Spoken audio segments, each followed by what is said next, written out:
et Arva, qui sont diététiciennes, nutritionnistes. Et donc, en fait, cette intervention va se diviser en deux parties. La première partie, elle va concerner une partie purement médicale, mais ne vous inquiétez pas, je vais utiliser des termes qui sont faciles d'accès. Hein. Et ensuite, la deuxième partie, elle sera plutôt axée vers l'alimentation, la nutrition pendant le mois de Ramadan.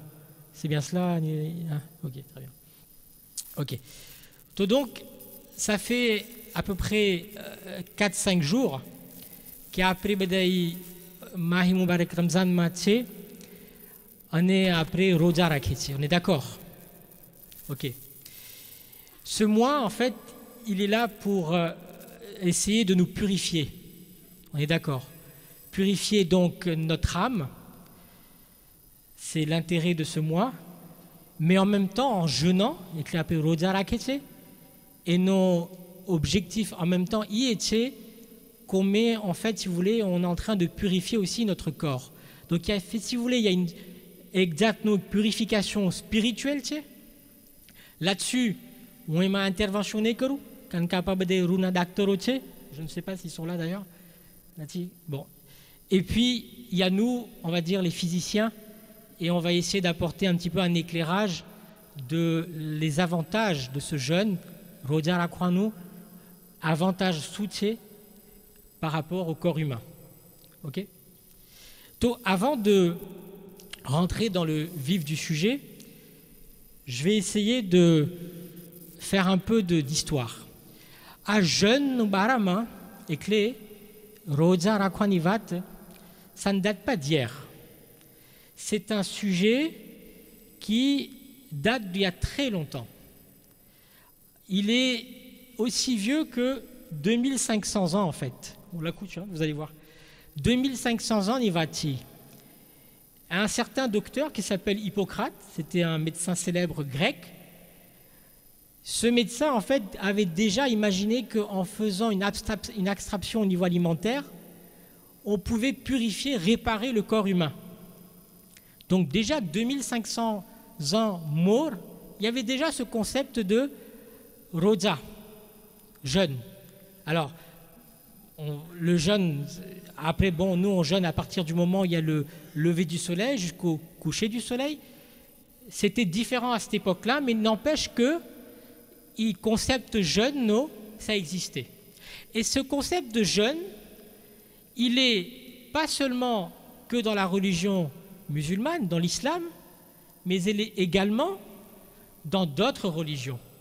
Dans le christianisme, dans le catholicisme pour être exact, c'est l'histoire de nak karem kare tame samborta so après gani vakte après des dostaro des catholiques oui je suis en carême tamne kese et le comme abstraction alimentaire karta oui bon après jemne oui encore une fois les modalités que savoir sans sudin kai kavanuna oui pentoye ils vont avoir une abstraction alimentaire gos nekrai ka dit luxe kravano c'est le comme la vision le comme inekrai.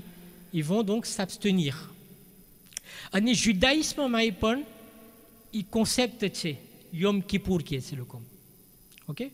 Mais adé, il y a aussi ce concept qu'on appelle le jeûne thérapeutique. Il y a certains médecins, certains professionnels de santé qui proposent que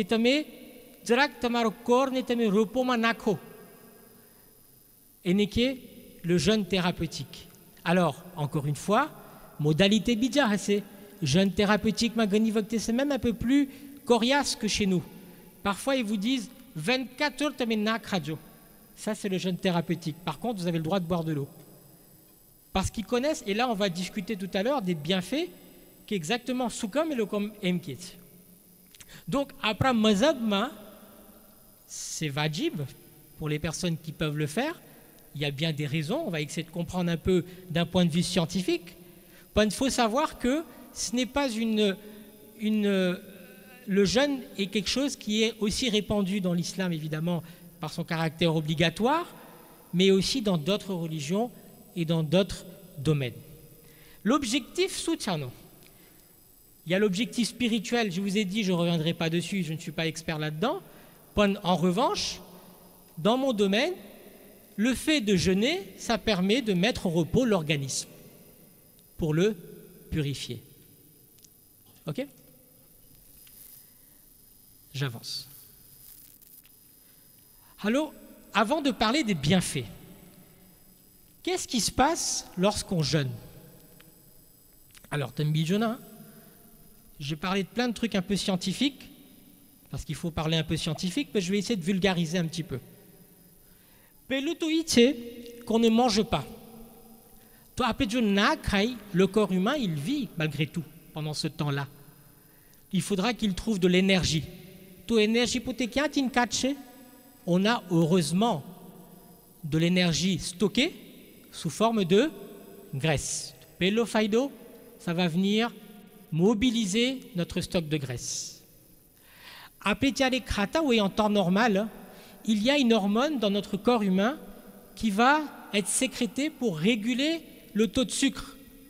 Je voulais vous poser la question, mais la réponse elle est sur le tableau. Souti hormone, insuline. Après tout cas, sucré, ton insuline le pancréas sécrété pour que le taux de sucre n'est pas choqué.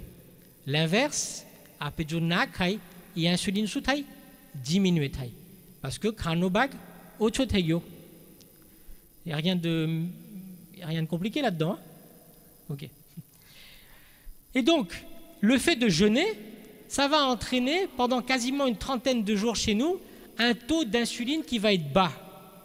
Et ça, c'est très bien parce qu'au final, l'insuline va avoir une meilleure action.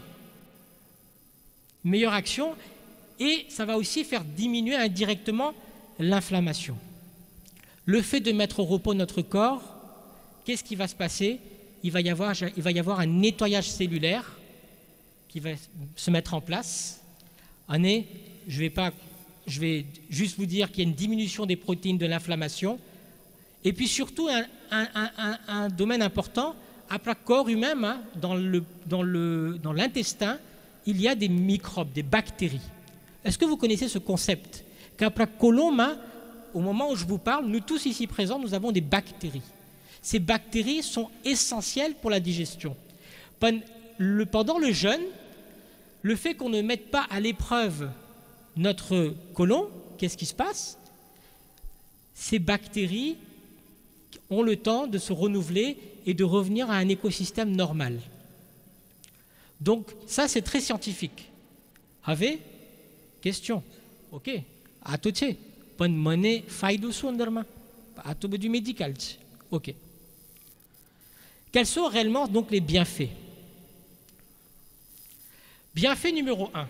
Malgré tout, qu'on le veuille ou pas, ça va lutter contre le surpoids et l'obésité. Mécanisme rapide. Je sais qu'il y a une qui est en train de nous faire la tête comme ça. On va en rediscuter. Effectivement, c'est bien sûr sous réserve qu'on a une bonne alimentation derrière. On va en rediscuter après derrière. Toujours est-il, dans l'absolu, théoriquement, le fait de ne pas manger, on va donc mobiliser notre graisse pour pouvoir avoir l'énergie nécessaire. Et cette énergie nécessaire, elle est dans les graisses, donc on va essayer de fondre la graisse. Pello.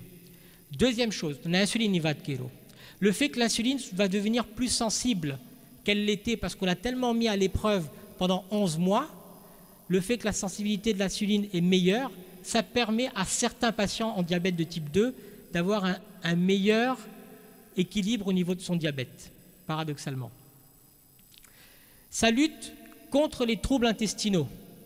Bien sûr, qu'est-ce qui se passe? Jusqu'à 5 heures à peu près, enfin un petit peu avant. Ensuite, plus rien, ce jusqu'à 18h45 à peu près. Ça fait quasiment 14 heures. Donc vous imaginez, pendant 14 heures, vous laissez votre corps humain, votre tube digestif, le temps de se réparer. C'est extrêmement important. En temps normal, on va parler de l'autre sens. En temps normal, qu'est-ce qui se passe? Ça va, petit déjeuner, 7h30. Enfin, je ne sais pas, ça dépend à quelle heure vous vous levez. À peine vous avez eu le temps de digérer, midi, vous avez votre repas. À peine vous avez eu le temps de digérer, à 4 heures pour certains, c'est chai pani. et à peine vous avez le temps de digérer, vous avez le dîner. D'accord, vous laissez combien de temps finalement? Quelques heures. L'avantage du jeûne, ça permet justement au corps humain de se reposer, surtout aux troubles intestinaux. Des troubles intestinaux, je ne sais pas, mais je pense qu'à mon avis, ça doit régulariser un tout petit peu vos troubles. Ça permet de soigner les troubles hépatiques. Le foie a un grand rôle dans la digestion. Il est sans cesse stimulé lorsque nous mangeons.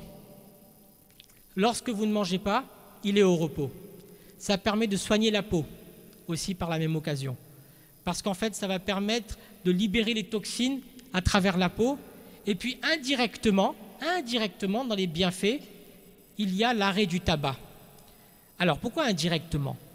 Parce que du matin au soir, le tabac il est interdit, on est d'accord, par rapport au jeûne. Ça invalide le jeûne. Donc vous ne fumez pas quand vous vous levez pour avoir un jeûne valide. Ça vous déshabitue quelque part de votre consommation tabagique. Et c'est pareil pour toutes les addictions, au passage. Donc vous rentrez dans une espèce de discipline, et cette espèce de discipline, il faut la garder, évidemment, c'est le plus dur. Toujours est-il que c'est l'occasion ou jamais de pouvoir prendre des bonnes habitudes. Et l'arrêt du tabac fait partie de ces bienfaits, indirects, certes, pantoyer, ça fait partie des bienfaits. Voilà un peu pour les bienfaits. Avec, quand on a le jeûne, il y a des maladies aussi. Il y a des gens qui sont malades autour de nous. Qu'est-ce qu'il en est? On va au fur et à mesure, je suis désolé, rentrer dans un peu, on va faire de la santé un petit peu, mais aussi un peu de jurisprudence, ne vous inquiétez pas. Alors, d'un point de vue médical, peut jeûner une personne qui est en bonne santé. Mais on peut être en bonne santé, avoir un diabète. On peut être en bonne santé, être hypertendu. On peut être en bonne santé, se sentir bien, avoir une insuffisance cardiaque. Paul, le risque dans cette affaire, c'est que s'il y a une maladie chronique, de l'hypertension, du diabète, il faut s'assurer quand même que le fait de jeûner, qui est quand même quelque chose d'assez éprouvant, n'aggrave pas la maladie, ne retarde pas une guérison et n'entraîne pas une pénibilité insupportable. C'est-à-dire, admettons que tu es diabétique, oui. Le fait de jeûner vous entraîne une des hypoglycémies et responsable de malaise. Ça vous entraîne une pénibilité. Le fait que vous êtes hypertendu, vous prenez votre traitement, vous ne buvez pas suffisamment d'eau, vous faites des épisodes d'hypotension, tension ou trisei, ça entraîne une pénibilité. Vous avez une grosse infection, il vous faut 7 jours d'antibiotiques, matin, midi et soir. Vous ne les prenez pas comme il faut, ça va retarder votre guérison, n'est-ce pas? Ok. Tamaro diabète barabar nawe, équilibré nawe. Gani vakte 2 et quelques way, 3 et quelques way. Petit gani vakte, vous êtes en hypoglycémie. Bref, c'est un peu le souk. Est-ce que c'est le temps de le jeûner? Ça risque d'aggraver votre maladie. Alors comment on peut apprécier cette histoire? Il faut évidemment consulter son médecin. Je ne vais pas rentrer dans le cas par cas, parce qu'évidemment, il y a des gens qui vont vous dire, moi, je me sens bien, enfin, c'est vraiment du cas par cas. Mais en tout cas, comment on peut apprécier ce risque? Il faut consulter son médecin traitant qui vous connaît, qui connaît vos antécédents. Tamari bimari soutse, tamari kem tamaro Ramzan mainano kem hato, par exemple 2023 ma, kem pasarcho. Donc, en tenant compte de tout ça, le médecin va pouvoir vous dire effectivement, vous recommander oui ou non, vous allez pouvoir jeûner.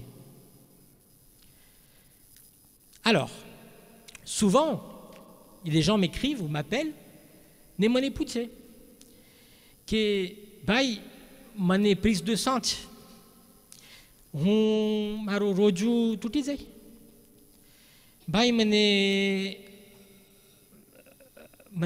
pomade levanice, mané maroju tout disait. C'est des questions, hein? C'est de la jurisprudence. Là, je vais rentrer un tout petit peu dans la jurisprudence. Et je parle sous le contrôle de Noalim, mais je ne l'en vois pas ici. Mais de toute façon, ça a été vu sur le Tovzi Mazael, donc je vous le dis. Ceux qui n'annulent pas le jeûne, les voici. La prise de sang n'annule pas le jeûne. Les injections intraveineuses, sous-cutanées, sous la peau, dans le muscle, tous ces éléments-là n'invalident pas le jeûne. Le suppositoire aussi n'invalide pas les jeûnes. Les pommades n'invalident pas les jeunes, les gouttes dans les yeux et dans les oreilles non plus, les examens gynécologiques non plus, les ovules intravaginales non plus. L'oxygénothérapie, le fait d'être sous oxygène n'invalide pas le jeûne. Les vomissements, et je l'ai marqué vraiment involontaires, parce que malheureusement le volontaire, on va voir tout à l'heure, le involontaire ne invalide pas le jeûne, et les soins dentaires non plus n'invalident pas le jeûne. J'ai oublié de le mettre, mais brosser les dents n'invalide pas les jeûnes. Okay. Non mais ça coule de source, hein, mais je le dis. D'accord. Et c'est 3 fois par jour.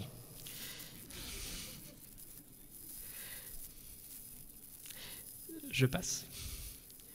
Annule le jeûne. Le lavement anal. Vous êtes constipé, il faut faire un lavement anal. Je vous le dis, ça annule le jeûne. Vous le saviez ça ou pas?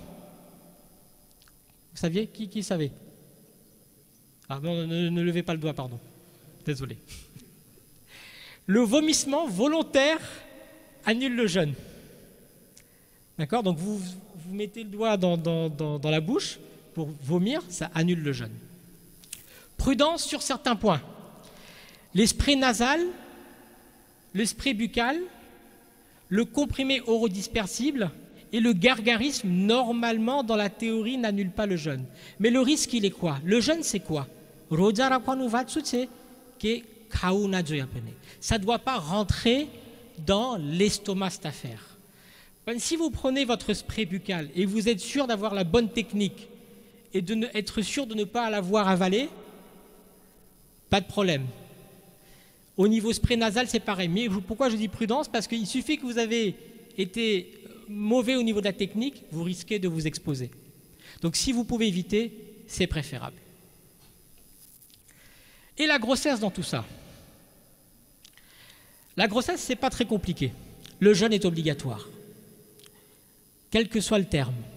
À partir du moment, la maman est en bonne santé, le fœtus est en bonne santé, la grossesse se déroule bien, n'est qu'un Vandonawe. À partir du moment où il y a un risque pour la maman, où il y a un risque pour le fœtus, il faut se rapprocher évidemment de son gynécologue, mais normalement, il y a prescription. Et le sport dans tout ça? Le sport, parce qu'il y a des sportifs parmi nous. Le sport, on peut le faire, mais il y a des règles. Les règles, elles sont simples. Si vous ne faites pas de sport pendant toute l'année, 11 mois sur les 12, ce n'est pas le moment de commencer. Choisissez le bon moment pour faire le sport. N'allez pas à 10 h du matin courir le marathon, ça coule de source. Essayez plutôt de faire une petite activité plutôt cool vers les coups de 17h30, 18h, si ça vous dit. Hydratez-vous correctement et surtout écoutez votre corps. Écoutez votre corps, dès que vous voyez qu'il y a un sentiment de fatigue et que ça ne va pas, il faut arrêter, il ne faut pas pousser. Voilà un peu pour ce qui est du sport. Et l'alimentation dans tout ça. L'alimentation, en fait, le mois de Ramadan, c'est un mois qui nous permet, c'est un mois de réflexion. C'est un mois où on va réfléchir sur tout ce qui nous entoure, et y compris la relation qu'on a avec l'alimentation. Et je pose toujours cette question, est-ce qu'on vit pour manger ou est-ce qu'on mange pour vivre? Sur cette interrogation, je vais laisser la parole à mes collègues qui vont justement détailler un peu plus l'aspect de l'alimentation.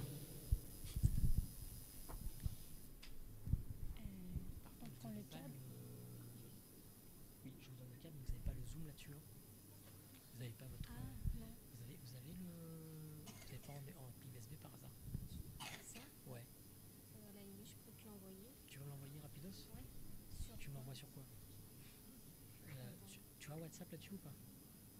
Tu veux l'envoyer sur WhatsApp? écouté ou pas?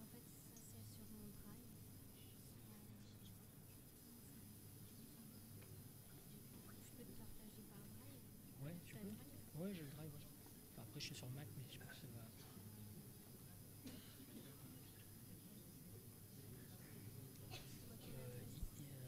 C'est Gmail, ça?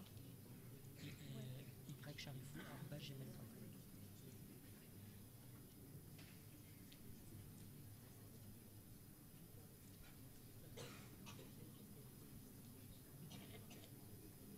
Espérons que ça marche. C'est bon? Envoyé. Ok, tiens.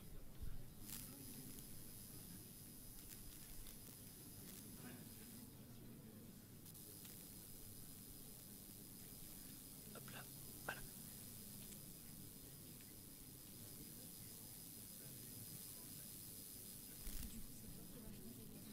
Non, en fait, je vais voir. Je vais essayer quand il va le recevoir.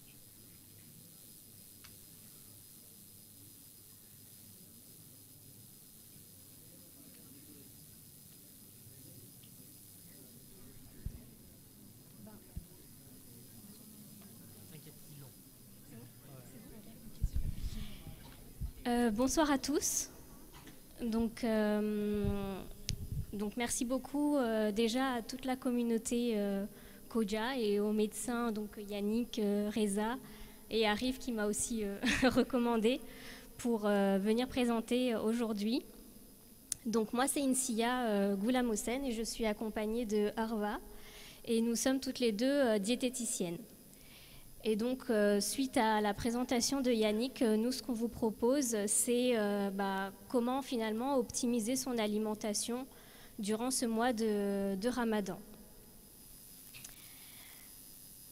Alors, au sommaire, ce qu'on va déjà vous présenter, donc on va un petit peu se présenter nous-mêmes et dire c'est quoi le métier de diététicien, pourquoi optimiser son alimentation et partir plutôt sur des conseils pratico-pratiques, donc concrètement comment on fait dans la vie au quotidien.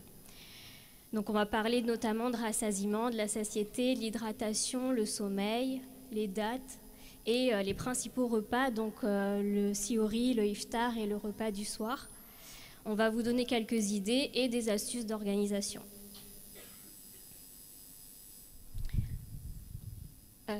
Du coup, alors, qui sommes-nous et c'est quoi un diététicien? Alors peut-être déjà par levée de main, qui a déjà consulté un diététicien ou vu un diététicien?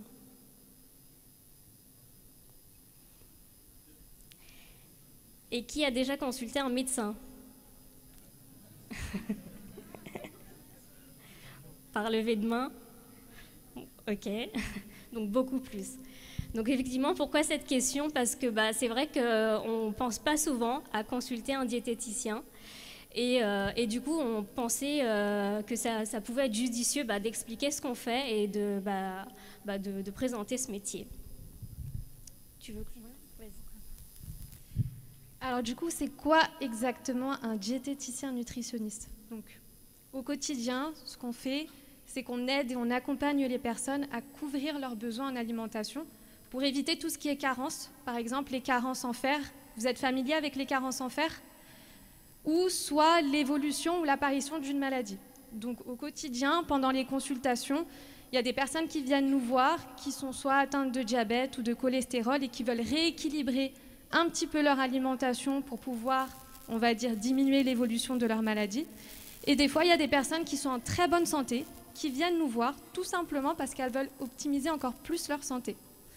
Donc en tant que diététicien, on intervient sur la sphère de l'alimentation, mais bien évidemment, il ne suffit pas de bien manger pour être en bonne santé. Sinon, ça serait trop facile. Donc, on intervient sur la sphère alimentation, mais aussi sur la sphère sommeil, gestion du stress, activité physique. Et on est aussi là pour réorienter vers les bons professionnels de santé quand il y a besoin. Voilà. Donc, le diététicien, c'est avant tout un professionnel de la santé qui est diplômé. C'est le spécialiste de l'alimentation. Et donc le diététicien, lui, il travaille main dans la main donc avec ses patients et il accompagne ses patients à changer ses habitudes alimentaires que ce soit à tout âge et toute maladie, s'il y a quelques maladies par exemple. Et donc, comme Arva l'a dit, la diététique, en fait, ça comprend l'alimentation, mais aussi l'hygiène de vie en général. Donc, on peut être amené à parler de sommeil, de stress et d'activité physique dans nos consultations. Alors, du coup, donc, on passe au sujet.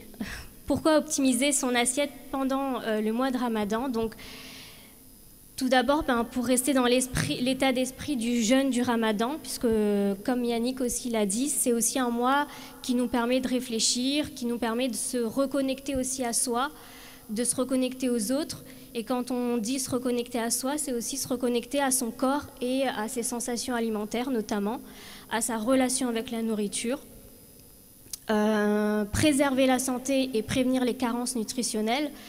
Donc, ce qu'on va mettre dans notre assiette, les moments où on peut effectivement manger, va aussi nous permettre d'être maintenus en bonne santé et d'éviter le risque de carence nutritionnelle lié au jeûne.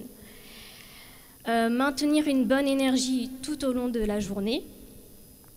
Donc, l'idée, quand on jeûne, c'est de pouvoir continuer à faire nos activités aussi au quotidien pour les personnes qui travaillent, les enfants qui vont à l'école, et aussi tout ce qui dit prière et aussi continuer à faire les tâches de la maison par exemple. Favoriser la concentration et la spiritualité et limiter les troubles digestifs. On a mis 3 points de suspension parce que on pense qu'il y en a plein d'autres, mais on a mis les principales. Donc oui, comme Insia et Yannick l'ont très bien dit, c'est que Ramzan, c'est une belle période pour parler d'alimentation, son rapport avec le corps, avec les sensations alimentaires, avec nos émotions aussi. Donc c'est une bonne période pour parler en général de toutes nos émotions.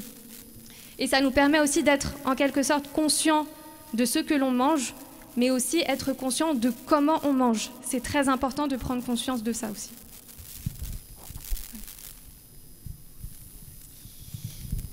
Alors, quand on parle justement de sensations alimentaires,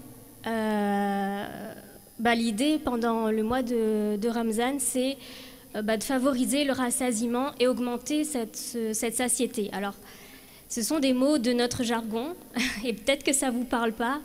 Alors justement, on vous propose de voir ensemble un petit peu c'est quoi les sensations alimentaires et à quoi ça correspond. Ce sont c'est des choses qui sont très très complexes comme ça à expliquer, mais on va essayer de vous l'expliquer de la manière la plus simple possible. Donc un petit rappel des définitions des sensations alimentaires. Donc on a la faim, on a le rassasiement et on a la satiété. La faim, qu'est-ce que c'est? Si on compare un petit peu, si on se compare à une voiture, la faim, c'est quand dans la voiture, on a le voyant du carburant qui s'allume, qui nous dit là, il n'y a pas moyen, il faut qu'on remplisse le carburant, je ne vais plus pouvoir avancer. Donc ça, c'est le signe de la faim, c'est la notification. Ou par exemple, dans le téléphone, c'est quand il y a la notification, batterie faible, 10%, là, il faut recharger. Le rassasiement, qu'est-ce que c'est? Le rassasiement, c'est quand, si on reprend l'exemple de la voiture, c'est quand on va aller à la station et qu'on va remplir son carburant, qu'on va voir son réservoir qui commence à se remplir. Et en général, alors ici, il y a les pompistes qui remplissent pour nous l'essence, mais je ne sais pas si vous avez déjà essayé de remplir l'essence. En général, à un moment, il y a ça bloque, ça ne peut plus rentrer. Donc ça dit stop, c'est bon, j'ai assez. Donc ça, c'est le rassasiement. Et la satiété, en fait, la satiété, c'est la durée en fait, du rassasiement jusqu'à la prochaine faim. Donc, on va dire, c'est le moment où on va utiliser l'essence de notre voiture jusqu'à ce qu'il nous dit à nouveau que le voyant, là, il faut à nouveau remplir. Donc, si on remet ça dans le contexte de nous, en fait, de notre corps, la faim, en fait, ce petit voyant du manque de carburant, comment on peut le ressentir à votre avis? Est-ce que vous avez une idée?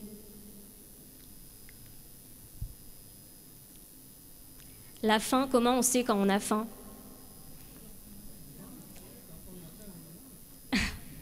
Oui, quand on a faim, on mange. C'est ça, ouais. Et où est-ce qu'on le sent dans le corps? Dans le ventre, oui. Donc en fait, c'est le signe en fait que l'estomac est vide. Donc ce qu'on ressent en fait, c'est les fameux gargouillis, le creux dans l'estomac, la fatigue. On peut être un peu irrité, on peut manquer de concentration. Ça, c'est en fait, c'est l'équivalent du voyant du réservoir du carburant vide, en fait, pour nous. Et le rassasiement, du coup, comment on arrive à identifier alors?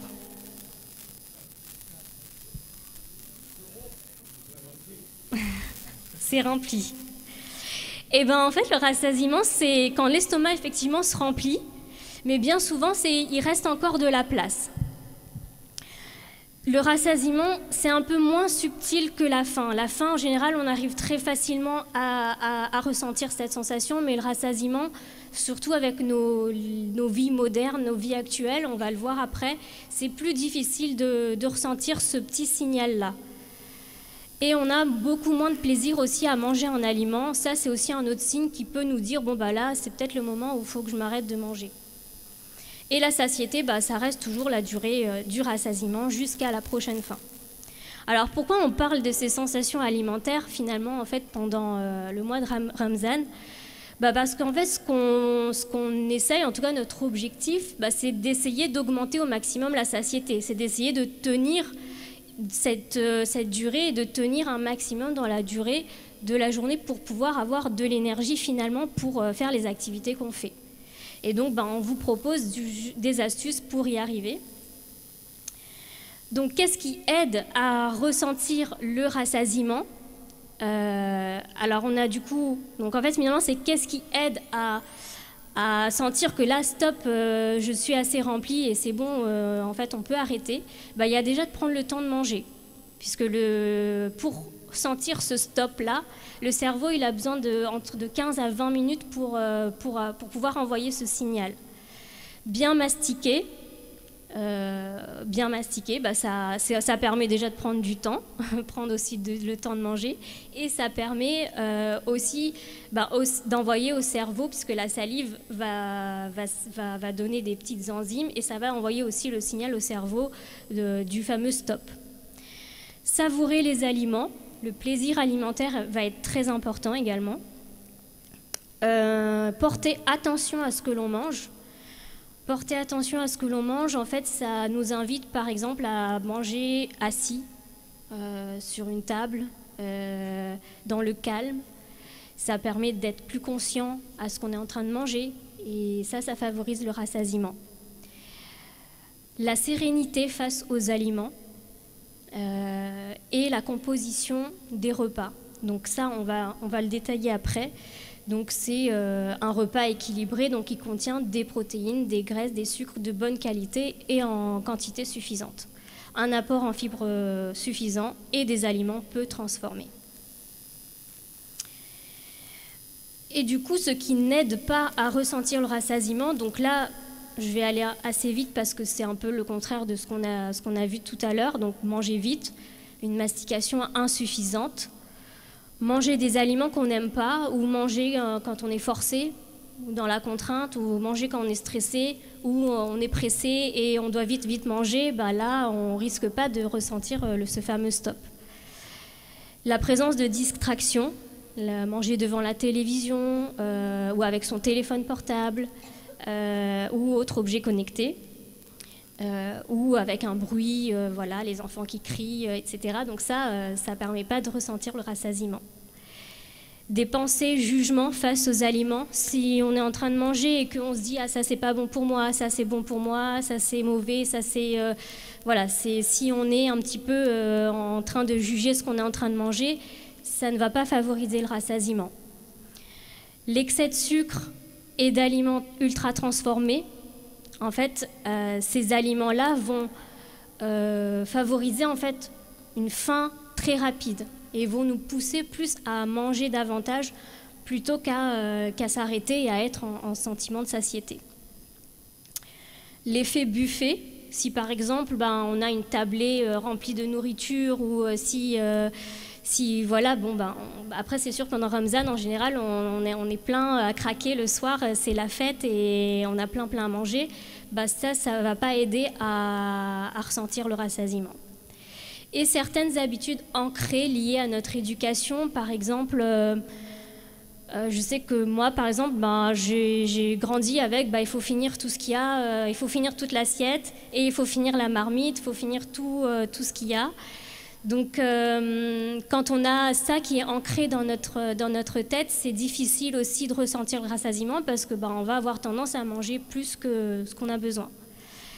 Ou aussi, quand on a une habitude où il est midi, là c'est mon heure, il faut que je mange. Ça aussi, c'est une habitude liée qui peut être liée à notre éducation. Donc voilà. Donc tout ça, c'est ce qui ne va pas en fait, nous aider et qui va en fait, diminuer la satiété, ce qui va faire qu'en fait, quand on va jeûner, par exemple, si on a commencé à 5h, 6h du matin, on risque d'avoir faim assez rapidement dans la journée plutôt que de tenir plus longtemps.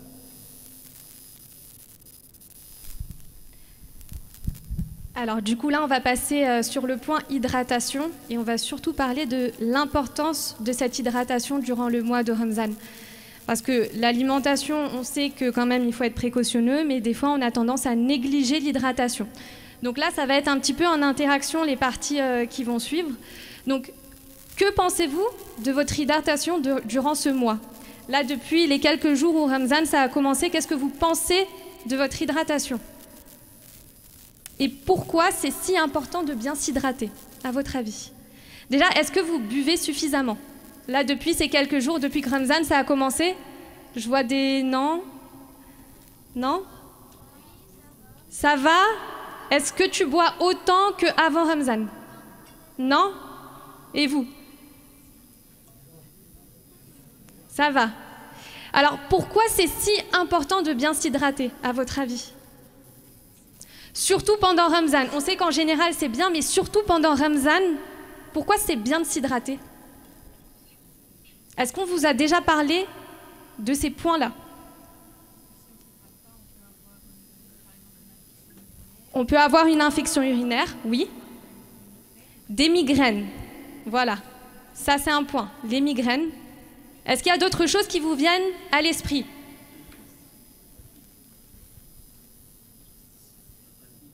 La fatigue, exactement. La fatigue, complètement.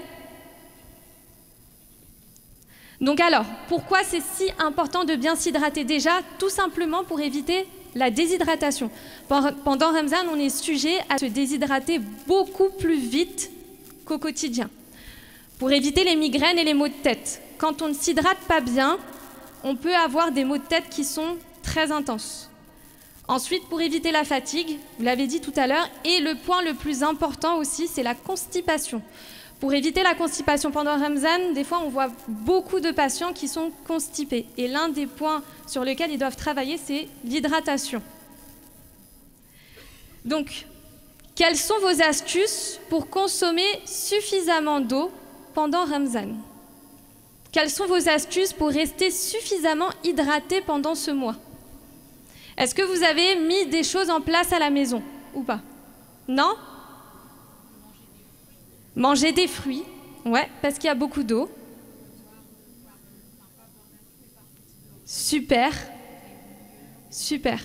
Donc, boire par petites gorgées, boire toutes les demi-heures. Quoi d'autre? Est-ce qu'il y a d'autres choses qui vous viennent? Faire des potages, ouais. Faire des potages de légumes, des soupes, complètement. Manger des concombres, oui, complètement, aussi. Ça, c'est des aliments qui sont très riches en eau. Autre chose? La pastèque, complètement. La pastèque aussi.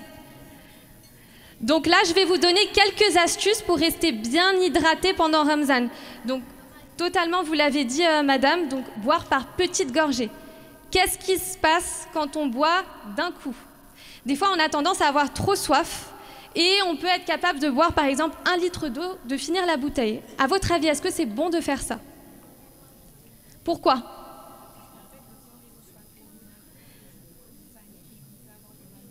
Ouais. Le corps reçoit trop d'eau d'un coup, complètement.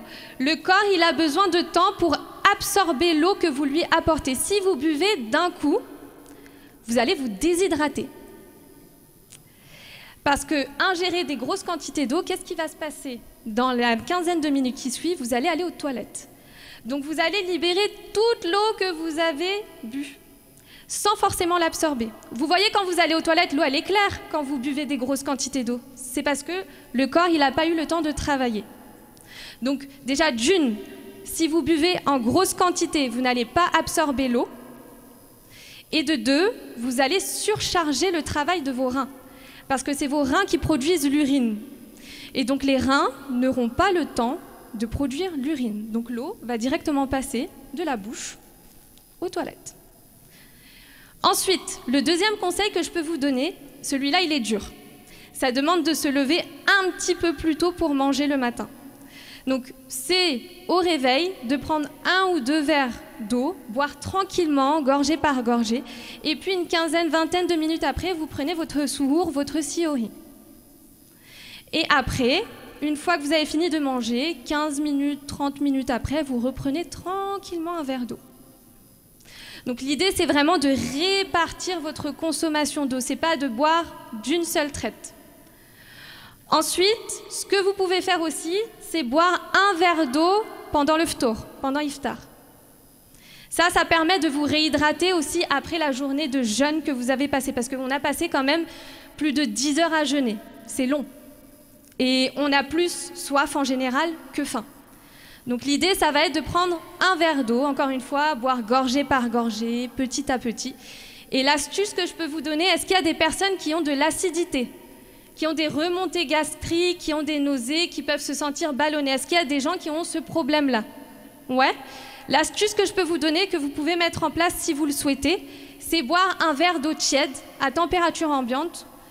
Et justement, cette astuce-là, ça permet d'atténuer l'acidité du corps. Donc vous pouvez essayer l'eau tiède, pas l'eau froide, l'eau tiède au ftour.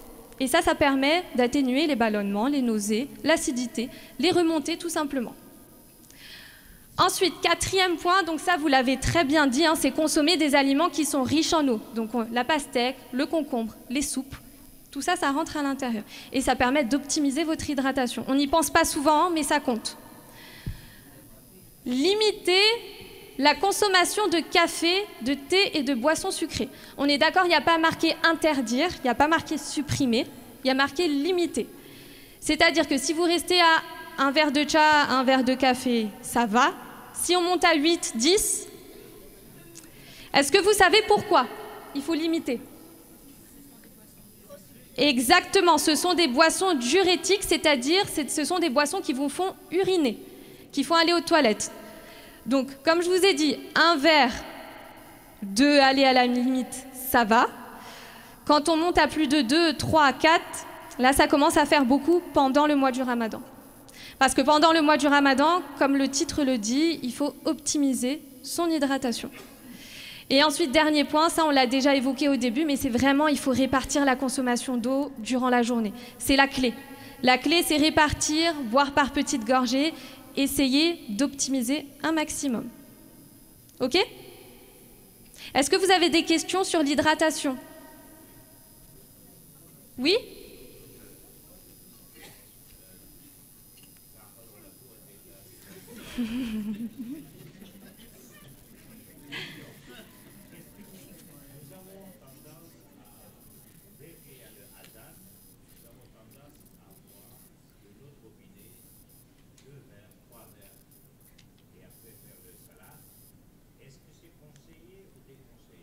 Alors, oui, alors, monsieur a demandé que dès qu'il y a azan, que vous avez tendance à boire 1, 2, 3 verres de l'eau du robinet et ensuite continuer la prière. Donc, comme je vous ai dit, vous pouvez très bien consommer 1, allez, 2 à la limite, verres d'eau, tranquillement. L'idée, ça va être de boire vraiment gorgée par gorgée, ne pas engloutir l'eau, mais vraiment prendre son temps tranquillement. De préférence, on prend un verre, c'est mieux de prendre un verre et de prendre son temps, plutôt que de prendre 3 verres et de les boire d'une traite. Vous voyez ce que je veux dire? Donc, plutôt un verre et tranquillement. Non, non, non. Non, justement, après cette journée, forcément, vous êtes déshydraté. Donc après la journée de jeûne, vous pouvez totalement commencer par vous réhydrater. La petite astuce que je peux vous donner aussi, ça, si vous le souhaitez, vous pouvez le faire. Nous, je sais que dans notre communauté, on a tendance à le faire.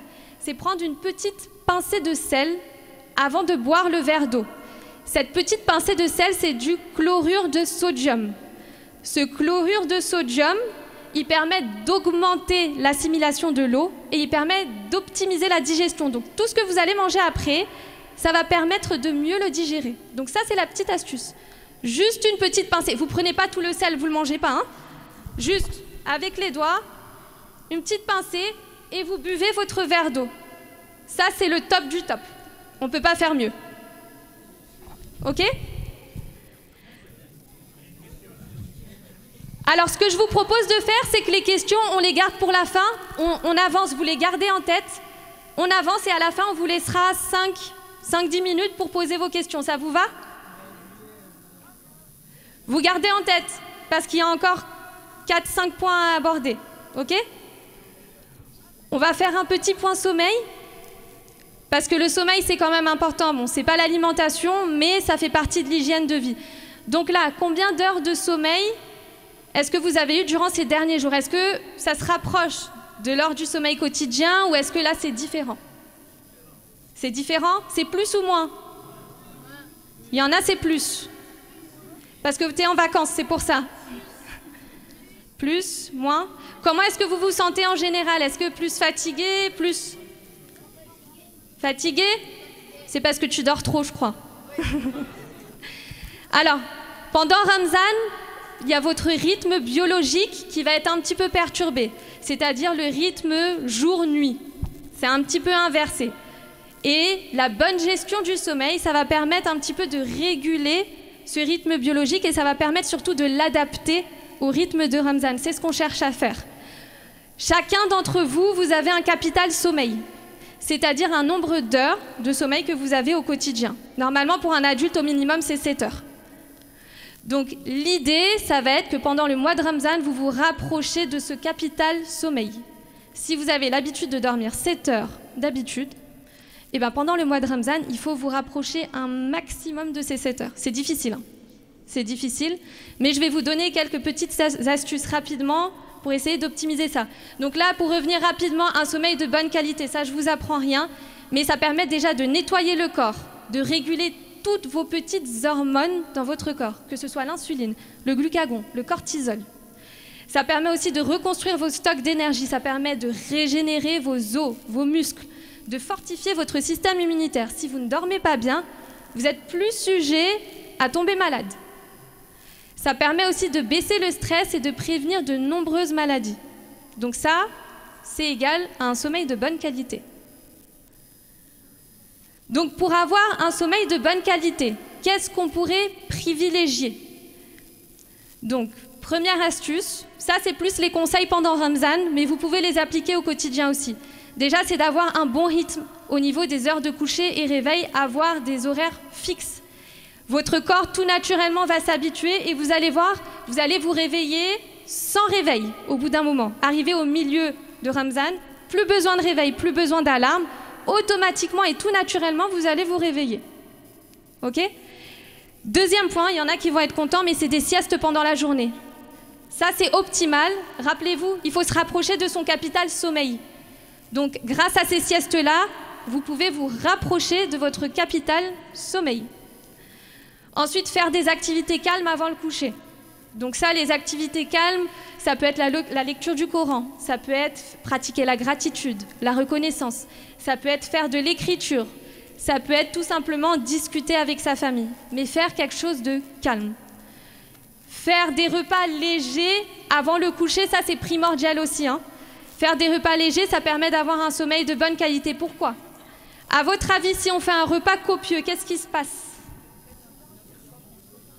Ouais, exactement.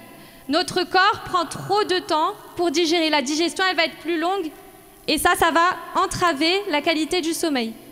Ensuite, ce que vous pouvez faire pour avoir un sommeil de bonne qualité, c'est pratiquer une marche digestive. Donc, aller marcher un petit peu après le repas du soir.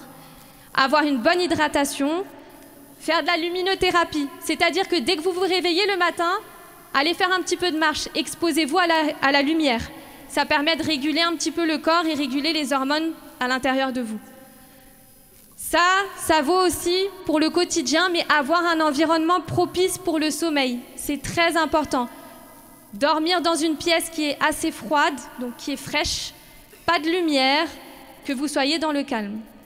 Et le dernier point, vous pouvez pratiquer des exercices de respiration, notamment la cohérence cardiaque, qui permet de rythmer un petit peu la respiration et le rythme cardiaque. Voilà. Donc, pour avoir un sommeil de bonne qualité, qu'est-ce qu'il faut éviter? Donc, comme je l'ai dit tout à l'heure, la surconsommation, la consommation de boissons excitantes, donc le café, le thé. Si vous en consommez trop, ça évite d'avoir un bon sommeil aussi. Et il faut s'éviter, bien évidemment, de s'exposer aux écrans, à la fameuse lumière bleue avant de dormir. Et un sommeil perturbé, ça peut entraîner de l'irritabilité, des manques de concentration, de vigilance, des troubles de l'humeur, de la fatigue et des fringales, c'est-à-dire des pulsions sucrées. Quand on a tendance à dormir moins bien, à moins dormir, ça peut entraîner des pulsions sucrées. Est-ce que vous savez pourquoi? Est-ce que ça vous est déjà arrivé de mal dormir ou de moins dormir et que vous avez très envie de sucre? Ouais? Ouais, c'est le manque d'énergie. En fait, c'est tout simplement un système de régulation d'hormones.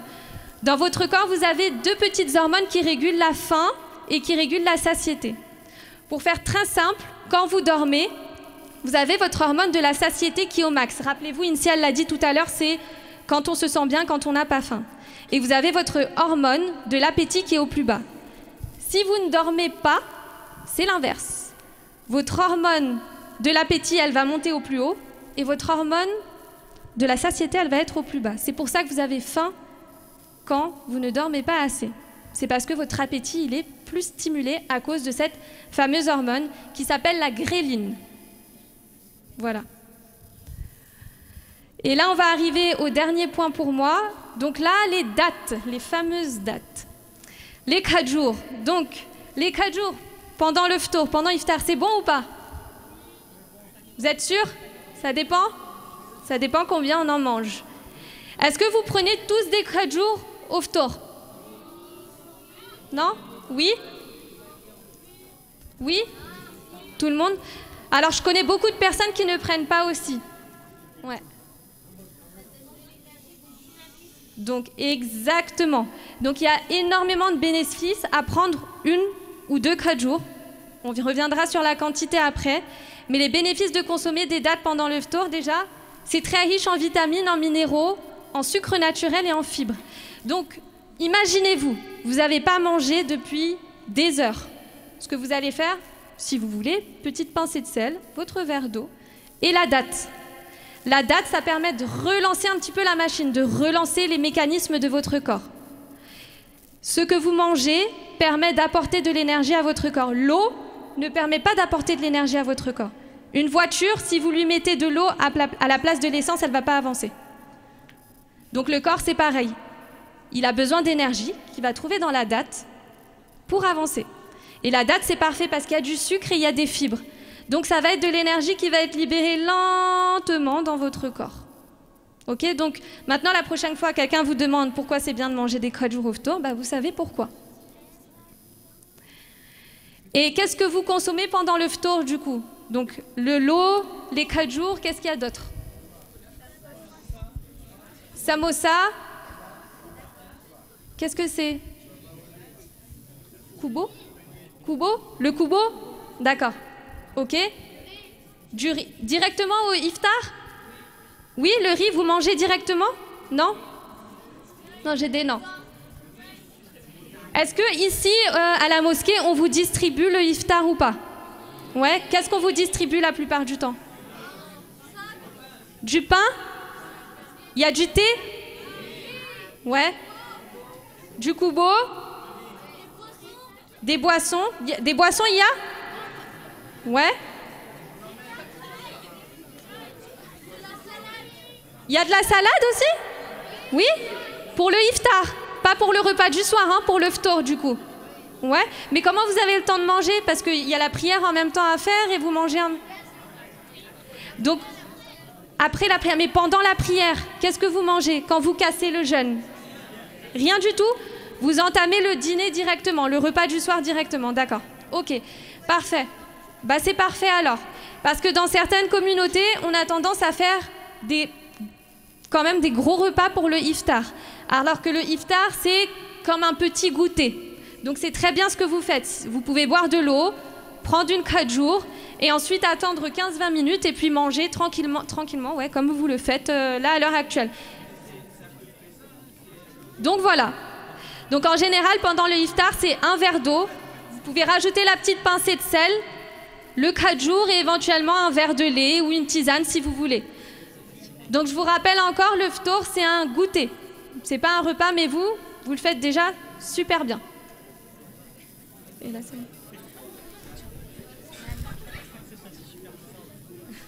En fait, vous mangez directement, d'accord.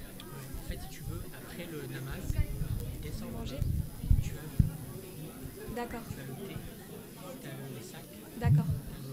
Oui, c'est le repas. Ouais, d'accord, ça marche. Donc nous, chez nous, tu vois, c'est pas la même chose. Parce que nous, on distribue Alors, et un petit truc avant. pour continuer dans les dates, on vous a mis une petite diapo parce que la date, vous le savez, c'est sucré. Donc on a mis l'équivalent finalement en carré de sucre. En fait, à quoi ça équivaut? Donc il y a les dates, on va dire les petites dates qui font entre 7 à 10 grammes. Il y a l'équivalent d'un carré de sucre. Et les dates medjool, donc elles sont plus grosses. En général, elles font entre 20 et 30 grammes. Donc là, il y a entre 3 et parfois, si vraiment elles sont grosses, ça peut aller jusqu'à 4 carrés de sucre. Donc ça peut, oui, effectivement, monter très vite. Autre chose aussi qu'on a pensé, enfin ça c'était une infographie qu'on avait partagée nous à notre Jamaat.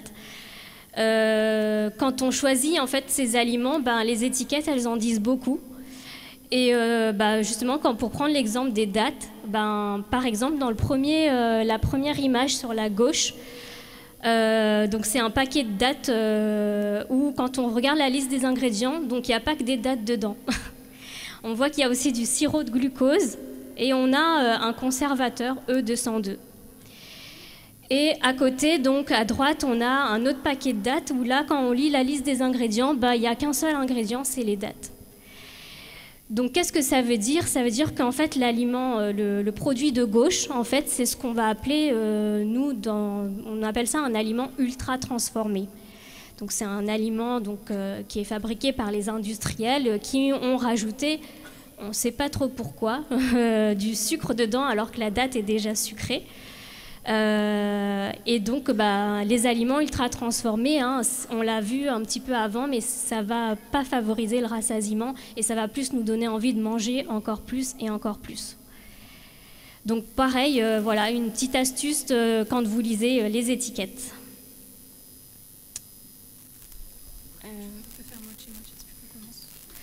Du coup, là, on va vous parler des repas, les différents repas pendant Ramzan. Donc, on a le sihori. Donc, pour nous, c'est un des repas les plus importants, finalement.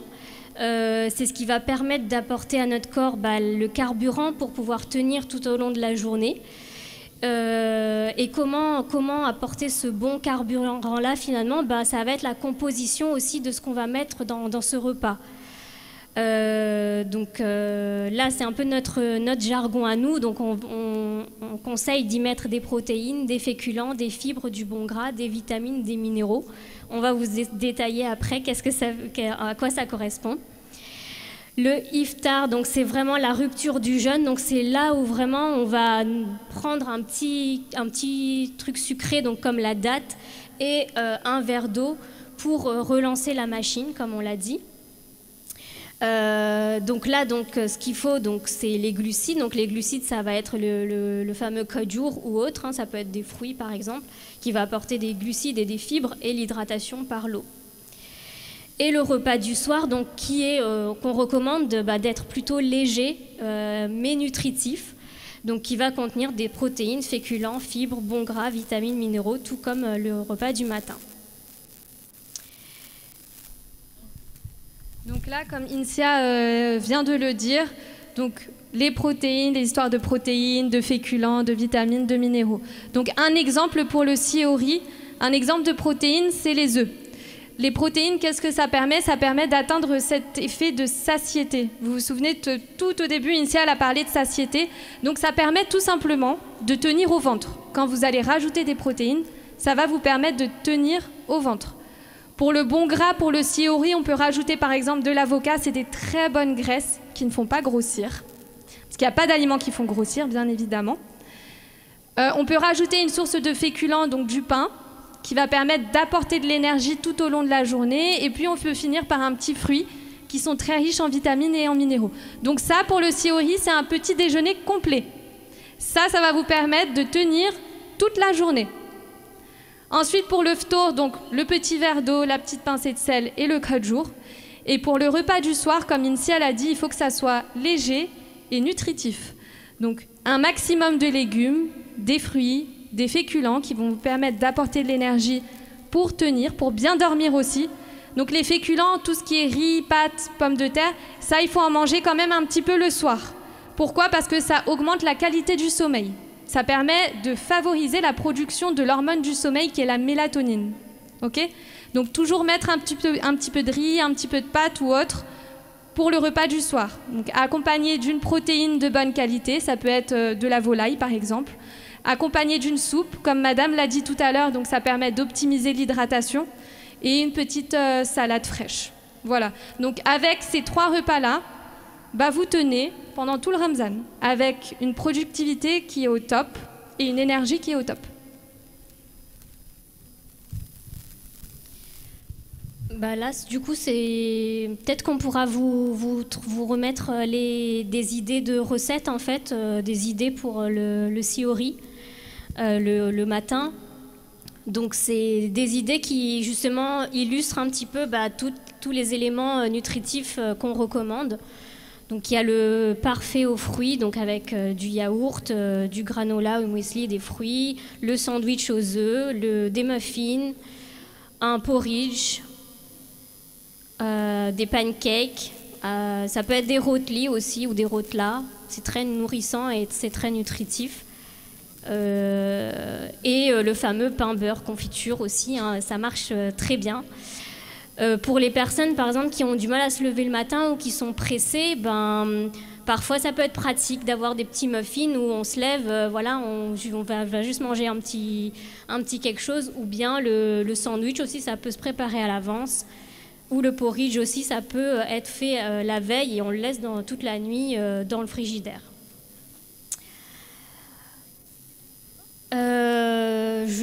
Du coup, j'ai passé un petit peu rapidement. Et du coup, on termine par des petites astuces d'organisation. Parce que, on l'a dit, le mois de Ramzan, c'est un mois de réflexion. C'est un mois qui est censé...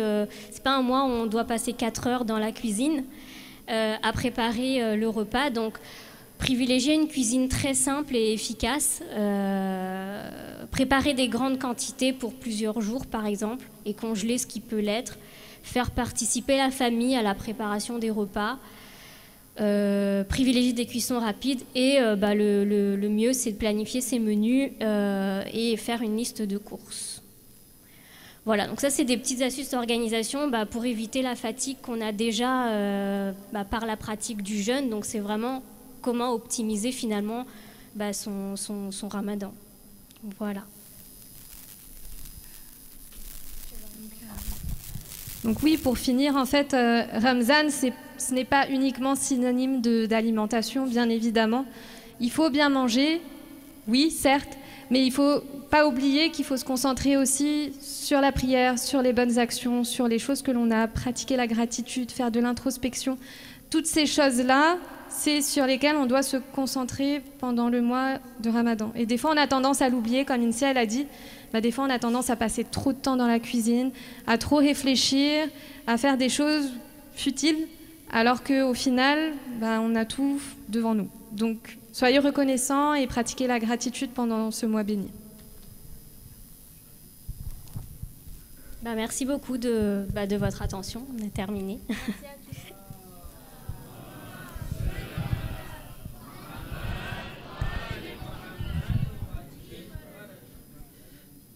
Bon, je ne sais pas si vous avez des questions éventuellement concernant la partie alimentation ou santé.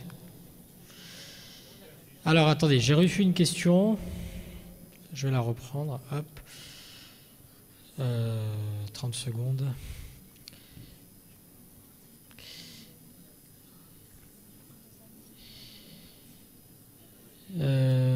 Avant de dormir, on a l'habitude de prendre des chocolats, des pistaches. Est-ce que c'est bon ou pas? Alors, l'astuce que je peux vous donner, c'est de le prendre après le repas. Si vous avez envie, par exemple, de prendre un petit peu de chocolat, vous pouvez après le repas, tant que ça reste à la continuité du repas. Si vous avez tendance à le prendre de manière isolée juste avant de dormir, déjà ça peut empiéter sur le sommeil. Et c'est surtout ça en fait, ça va empiéter sur le sommeil. Donc plutôt le prendre directement après votre repas. Vous avez le droit de vous faire ce petit plaisir-là, mais après le repas, de préférence.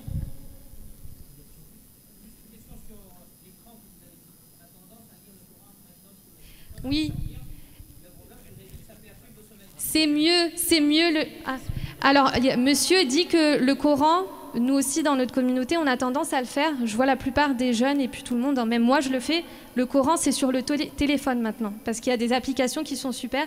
Et c'est vrai que c'est mieux de privilégier le livre. Que ce soit le Coran ou que ce soit un autre livre, c'est toujours mieux d'avoir la version papier. Ça va moins fatiguer les yeux par rapport à la version écran. N'oubliez pas, même si vous avez le filtre anti-lumière bleue au niveau du téléphone, il y a quand même des rayonnements qui passent. Et ça peut entraver votre sommeil. Donc de préférence, prendre le livre, prendre le Coran version papier. Après, si vous avez l'habitude, prenez-le, mais gardez en tête quand même que c'est mieux de prendre le livre. Ok ?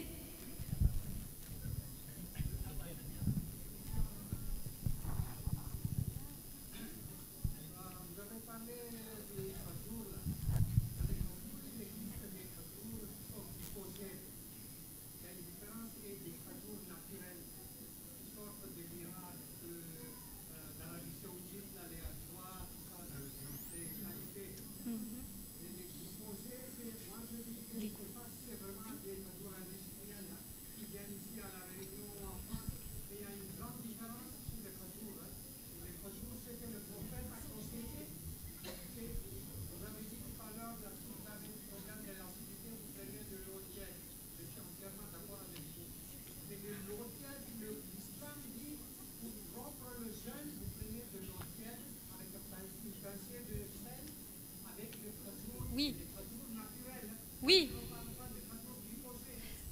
Oui, donc Insia, elle en a parlé aussi. Oui, c'est exactement ce qu'on a évoqué, c'était qu'il y avait des khadjours très industrialisés avec des additifs qu'on rajoute dedans. Donc ce qui est plutôt conseillé, c'est de partir sur des khadjours naturels et où quand on voit sur l'étiquette, c'est marqué que date, effectivement. Oui, à notre niveau, c'est ce qu'on peut faire. Après, on ne peut pas aller vérifier la composition exacte avec les machines des grands chimistes. On n'a pas de laboratoire à la maison. Mais référez-vous au plus simple, à la liste des ingrédients. On ne peut pas faire plus ici. Référez-vous à la liste des ingrédients. Tant qu'il y a marqué date, comme Insia elle l'a dit, c'est bon. Si vous voyez qu'il y a marqué sirop de glucose, E202, sucre, là, vous pouvez laisser de côté. Et ne vous référez pas forcément au prix. Des fois, les khadjours industriels sont plus chers que les khadjours naturels. Donc le prix, ne regardez pas. Okay, regardez-le après, une fois que vous avez pris le paquet, une fois que vous avez regardé la liste des ingrédients, essayez de comparer les prix, mais vous aurez de grosses surprises. Et ne vous laissez pas avoir, parce que Carrefour, Leclerc, ils font souvent des promotions quand on est à l'approche de Ramzan. Ils font tout un rayon Ramzan Et en général, il y a beaucoup de produits industriels qui sont justement en tête de gondole. C'est ce qu'on appelle ça, les têtes de gondole. C'est vraiment tous les stands qui préparent pour nous, pour l'arrivée de Ramzan. Donc, vérifiez la liste des ingrédients. Vous aurez encore une fois des surprises. Vaut mieux aller dans les rayons et prendre les choses de manière isolée plutôt que de se servir au niveau des stands qu'ils ont installés pour nous.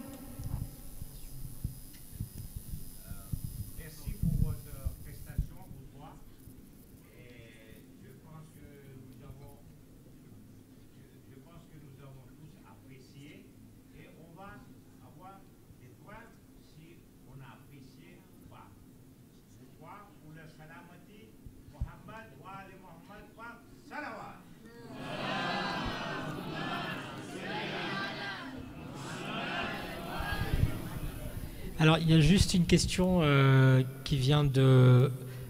Je ne vous l'ai pas dit. Nous étions en visioconférence avec Saint-Pierre.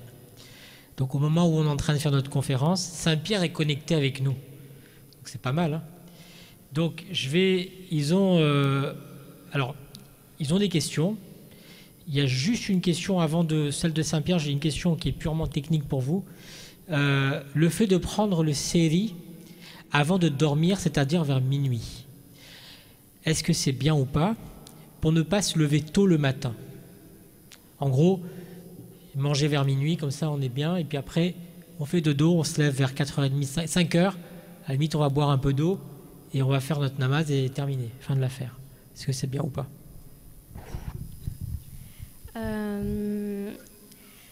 En fait... moi, j'aime pas trop les c'est bien ou pas. En fait,